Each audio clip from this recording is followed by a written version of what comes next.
Financiamento Procultura. Governo do Estado do Rio Grande do Sul. Novas façanhas na cultura.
E aí, povo da arte, estamos aqui no Salão Nobre da Prefeitura de Santana do Livramento para iniciarmos mais um vídeo sobre a arquitetura eclética da Fronteira da Paz.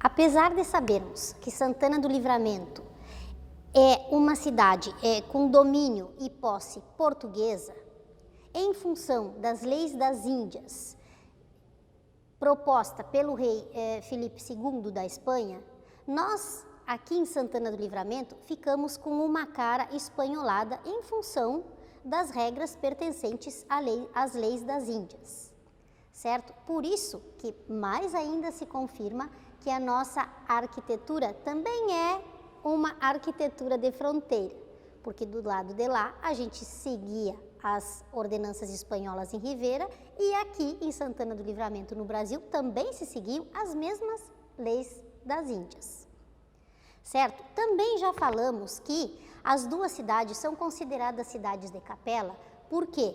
Porque elas se organizaram urbanisticamente em torno de uma praça que teria como ponto importante a igreja principal da cidade.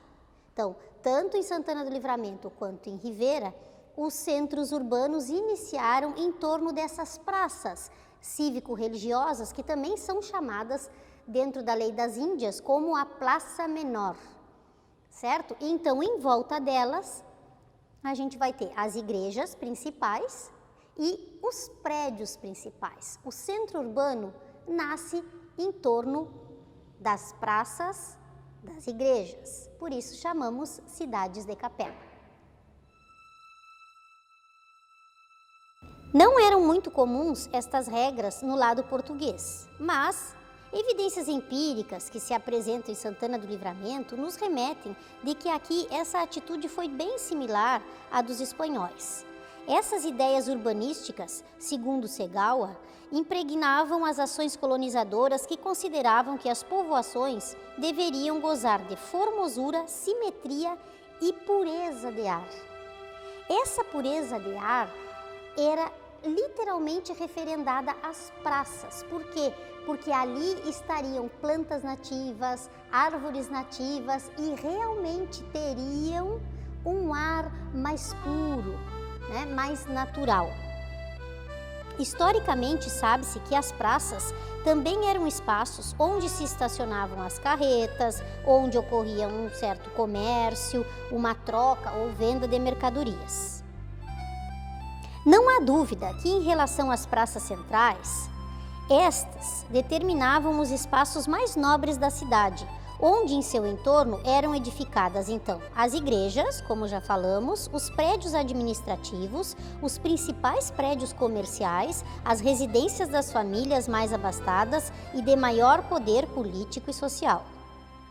Eram nelas que se reuniam as populações dos feriados e finais de semana, que circulavam as famílias após as missas dominicais, desfilavam as jovens senhoritas, os cavalheiros durante eventos sociais, oficiais, haviam apresentações de bandas musicais nos coretos. E também foi exatamente nessa época que os nomes também foram dados através dos seus heróis pátrios. Por isso que em Santana do Livramento, a nossa praça principal menor é a Praça General Osório e em Rivera é a Praça General Artigas. Vamos iniciar analisando as semelhanças entre essas duas praças. Considerando a linha de fronteira que a gente tem, que passa pelo Parque Internacional, que por sua vez é considerada a praça maior, a profana, onde mais acontecem as coisas do comércio, as praças menores estão justamente equidistantes do Parque Internacional. Tem a mesma distância da Praça General Osório até o Parque Internacional e a mesma distância do Parque Internacional à Praça Artigas de Rivera. Certo? Só que o que aconteceu aí, na verdade, foi que o Parque Internacional ele veio depois. Elas foram construídas e por um acaso, quando foi determinado o terreno para o Parque Internacional, elas literalmente ficaram equidistantes. Outra coisa que é muito igual nelas é o reticulado. As duas são bem quadradinhas. As duas também foram circundadas com passeios ou calçadas na parte externa dos seus jardins. Toda a sua área foi subdividida internamente pelos caminhos originados nos vértices dos ângulos e nos lados simetricamente centralizados que convergem para o interior do perímetro de forma que se cruzam nos pontos centrais.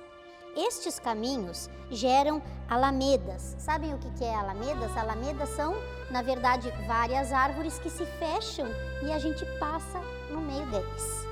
E essas alamedas, então, direcionam para o centro geométrico, onde se encontram os principais monumentos e espaços de encontro, como em algumas praças, o coreto, ou o chafariz, ou a fonte, ou uma grande estátua, ou um grande obelisco. Tanto do lado uruguaio como do brasileiro, as igrejas encontram-se centralizadas a nordeste das praças. Isso a gente já mostrou no vídeo anterior. As prefeituras estão a noroeste e os primeiros e principais bancos estão localizados nas esquinas ao sul. Possuem espaço para eventos cívicos na parte externa da praça. No caso da Praça Artigas, o espaço é na esquina a leste e na Praça General Osório é centralizado a sudoeste. O calçamento interno é feito de pedra portuguesa, sendo que as figuras são em pedra branca e o fundo em pedra escura, nas duas praças. Os desenhos vão desde geometria simples, correntes, até arabescos, coroas e florais. Na Praça Artigas, em Rivera, recentemente, também foram colocadas algumas pedras em tom vermelho, no centro de alguns desenhos. Mas, na época que estamos estudando, era tudo preto e branco. Estando organizados os jardins, ao gosto francês e possuindo um espaço central de encontro, no caso de Livramento, o coreto, a gente vê a proeminência do ecletismo peculiar deste período. Pois, segundo o professor Carlos Alberto Santos, esse espaço urbano eram erguidos sobre uma base octogonal de alvenaria e derivavam dos pavilhões ajardinados parecidos com os otomanos ou chamados orientais. E, como a gente já falou, a denominação das praças enfatiza uma cultura de memória patriótica, e militar, com seus vultos históricos. Em Rivera, a Praça Artigas foi delineada pelo agrimensor Martim Peix, em 1867. Em alguns documentos, o seu primeiro nome foi como Praça Reiles, tendo sofrido diversas trocas de nomes, passou por General Flores, General Rivera, 1º de Outubro, Barão de Rio Branco e finalmente chegou ao nome atual, Praça General Artigas. Em 1916, se colocaram alguns bancos na Praça Artigas e em 1935 foi colocado um obelisco doado pela coletividade italiana, que foi transferido depois para a ex-Praça das Carretas em Rivera. Aproximadamente em 1950, no lugar do obelisco foi colocado uma fonte. O terreno da Praça General Osório, em Livramento, foi doado por Antônio José de Menezes, em torno da década de 1840. Lembra que foi ele que doou o terreno para construir a igreja, já que aquele padre não quis aquela igreja anterior, porque o terreno era alagadiço? Então, ele doou não só o espaço da igreja, mas também o terreno da praça. Até 1851, essa praça e essa região em volta da praça não estava urbanizada. Somente em 1867 é que o agrimensor José Lupe Filho, que também era uruguaio, foi convidado a ficar responsável por organizar e levantar a planta da cidade de Santana do Livramento, projetando a sua urbanização, sendo que esta só foi concluída em 1889. Segundo relatos orais de antigos moradores da cidade, foi em 1870, após a Guerra do Paraguai, que a nossa praça atual, General Osório, recebeu esse nome. Em visita à cidade de Santana do Livramento no ano de 1865, Dom Pedro II doou uma palmeira que foi plantada pelas próprias mãos do imperador. Ainda falando em praças, o Parque Internacional, que interliga e que faz essa divisão sem divisão, ele é o elo que liga Santana do Livramento e Rivera, e é por isso que a gente chama, né, de Fronteira da Paz ou Cidade Irmã. O Parque Internacional tornou-se cartão postal da fronteira, né, pois a mesma vai ser separada apenas por costumes, né, e por uma rua. Mas, na verdade, a gente está abraçado, né, graças ao Parque Internacional. Já falamos muito no vídeo anterior sobre os tratados de limites, mas a gente sabe que depois que se resolveu toda essa questão dos tratados de permuta e tudo mais que a gente já falou no vídeo anterior, o Parque Internacional ficou sendo um marco exatamente dessa divisão que não é divisão, né? Então, em 1923, foi determinado que o terreno aquele onde hoje está o Parque Internacional, que era chamado de Terra de Ninguém, né, vai servir para o parque que une as duas cidades. Ele é um parque que pertence aos dois países e isso é único no mundo. Nenhum lugar no mundo tem um parque internacional como o nosso.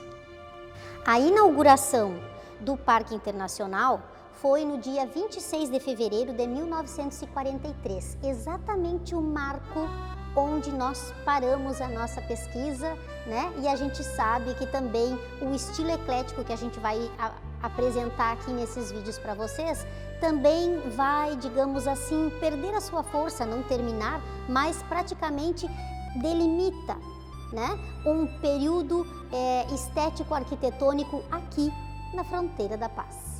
Considerando a época que estamos estudando, nesse período tínhamos como riqueza dessa região do Pampa a criação de diferentes rebanhos de gado, atividades da agricultura, tudo isso, né, estava ligado por meio das estradas de ferro que estavam surgindo, as navegações, contribuindo para o enriquecimento das classes dominantes e para o crescimento das áreas urbanas.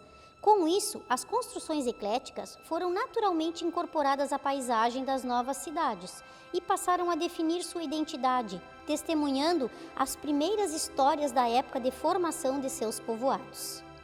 Portanto, era a cultura arquitetônica própria da classe elitista, que buscava o conforto e adorava as novidades trazidas pelo progresso econômico, político e de modernização.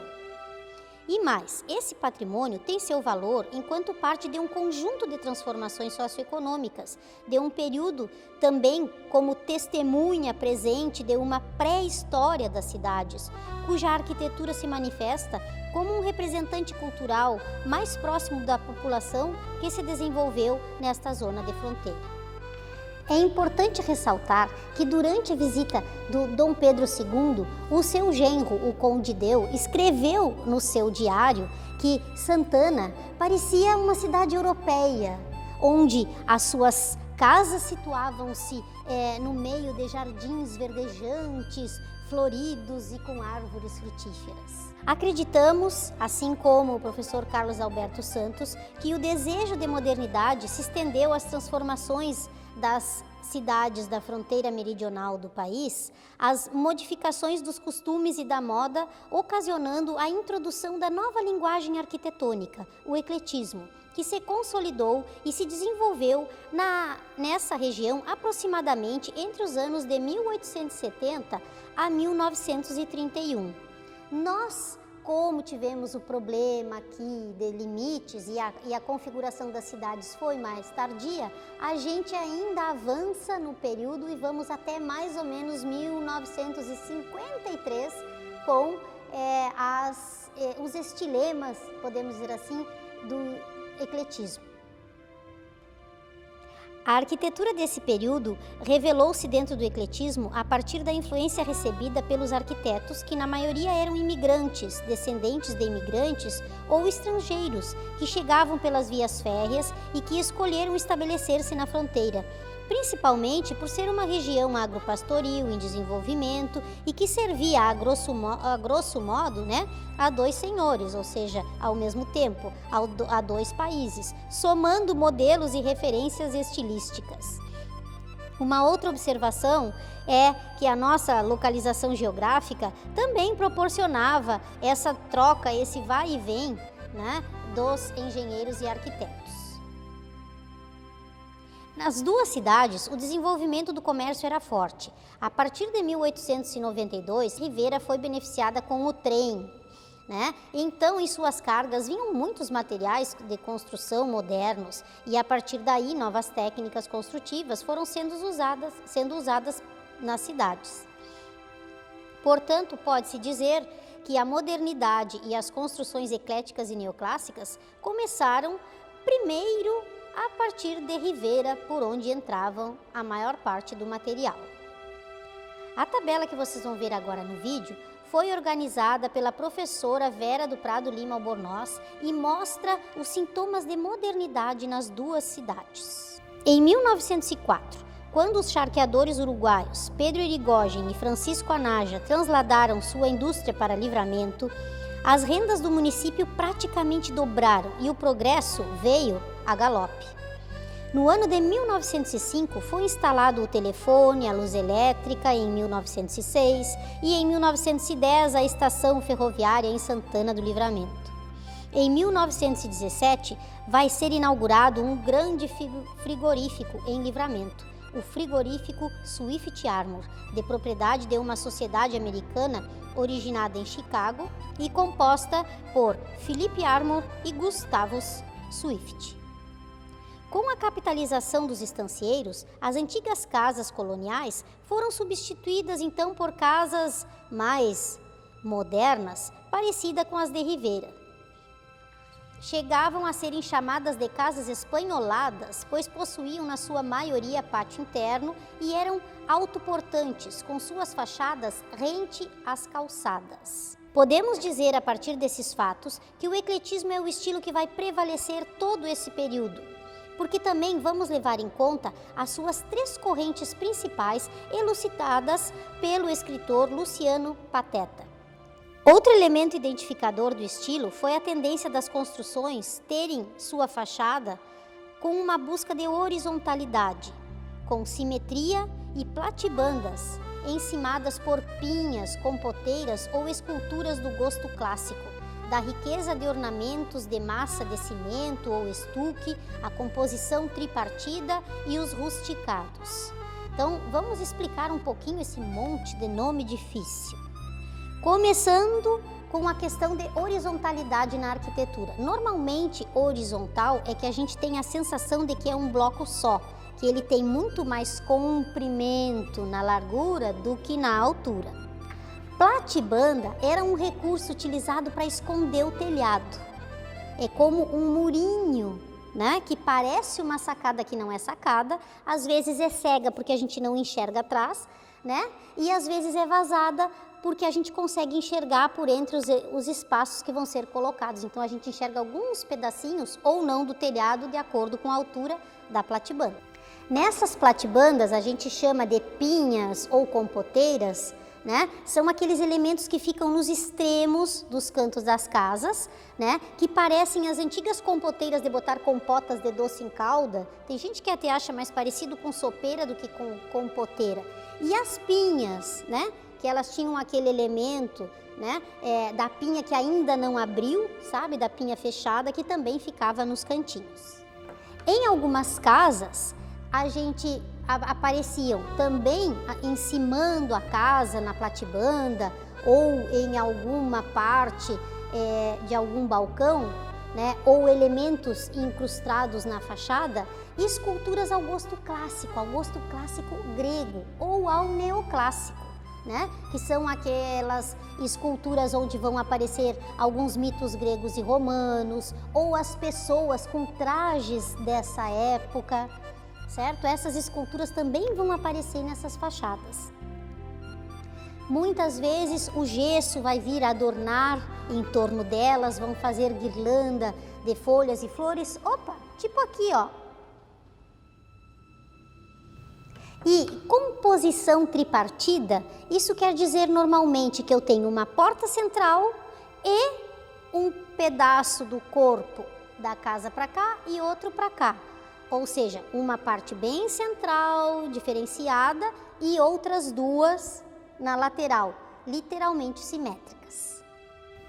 Nas análises que vamos fazer, temos a intenção de identificar esses elementos ecléticos e reconhecer que eles estão presentes tanto nos edifícios construídos em Rivera como em Santana do Livramento.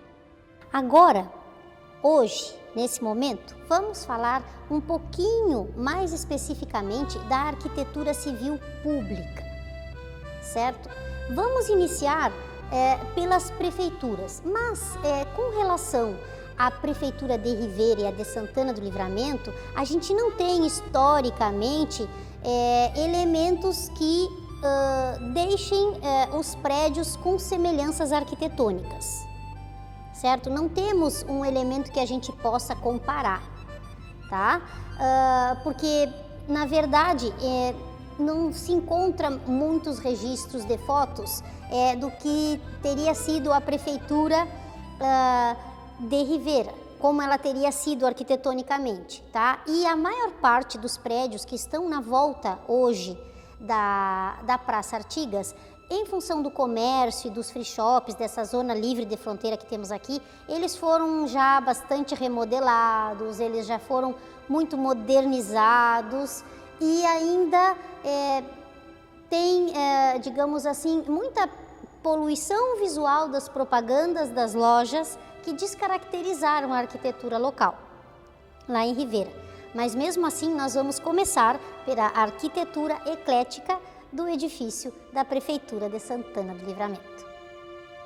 Vamos ver nele as características gerais do que é uma arquitetura eclética. O prédio da Prefeitura de Livramento foi construído em 1910, exclusivamente para abrigar a Prefeitura, enquanto na mesma data a Prefeitura de Rivera ocupava um prédio adaptado para essa função. O prédio atual da Prefeitura de Rivera pertence a linhas contemporâneas da arquitetura e, por isso, como a gente já explicou, não vai ser analisado em trabalho comparativo, como vamos fazer com outras casas e comparar, então, né, as semelhanças da nossa arquitetura da Fronteira da Paz.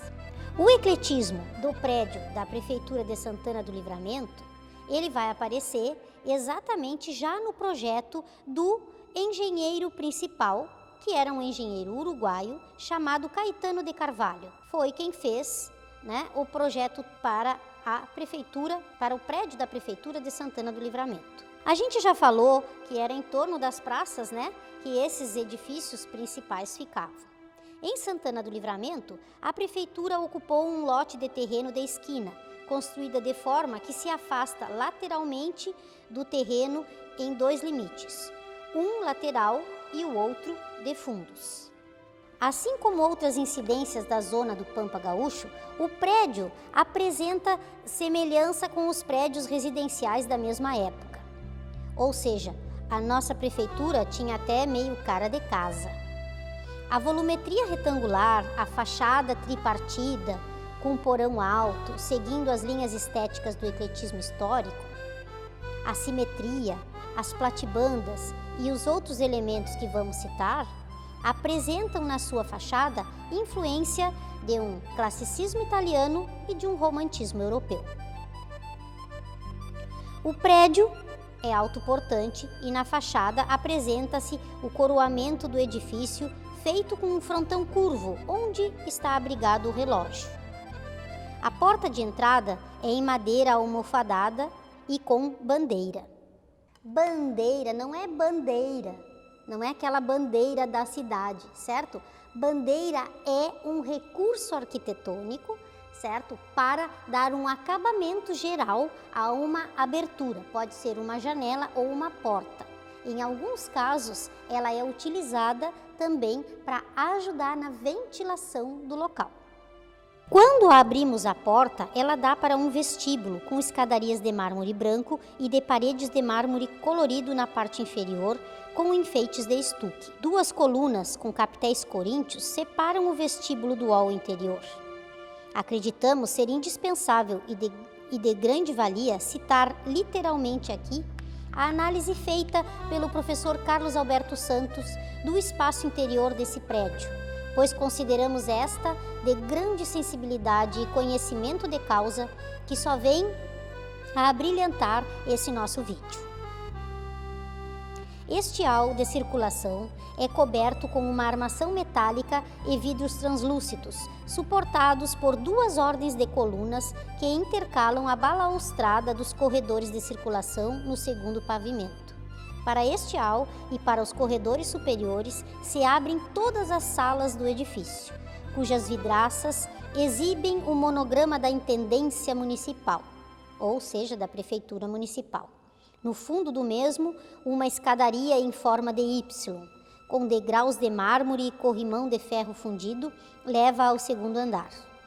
Externamente, a platibanda é vazada, apenas pelas janelas do sótão. O telhado, com mansardas em placas de ardósia, possui na fachada principal uma cúpula piramidal, quase um torreão. Essa cúpula é encimada por uma lanterna com cúpula bulbar. O que é isso? Bulbar. Bulbar é aquela sensação de bulbo, de alho, de cebola, de algo meio Aladim. Os balcões do segundo pavimento são seguros por consolos e decorados alternadamente como partes cegas e também com balaústres. As janelas e porta-janelas também são em verga reta com bandeiras, como a porta principal. As janelas possuem molduras que lembram as ameias românicas, dando um ar de austeridade ao edifício. A meia é aquele tipo de desenho que lembra uma linha medieval, onde a gente tem aquela sensação naqueles filmes tipo Robin Hood, que o arqueiro ficava escondido atrás para depois soltar sua flecha. Apesar de, nesse caso do prédio da Prefeitura de Santana do Livramento, não termos encontrado do lado uruguaio o edifício para realizar a nossa comparação, percebemos que a influência uruguaia foi muito forte, porque o próprio arquiteto era uruguaio, o próprio engenheiro era uruguaio. E assim a gente percebe que, mais uma vez, realizavam obras arquitetônicas tanto brasileiros lá quanto uruguaios cá, o que corrobora com a ideia de uma arquitetura eclética específica da fronteira da paz.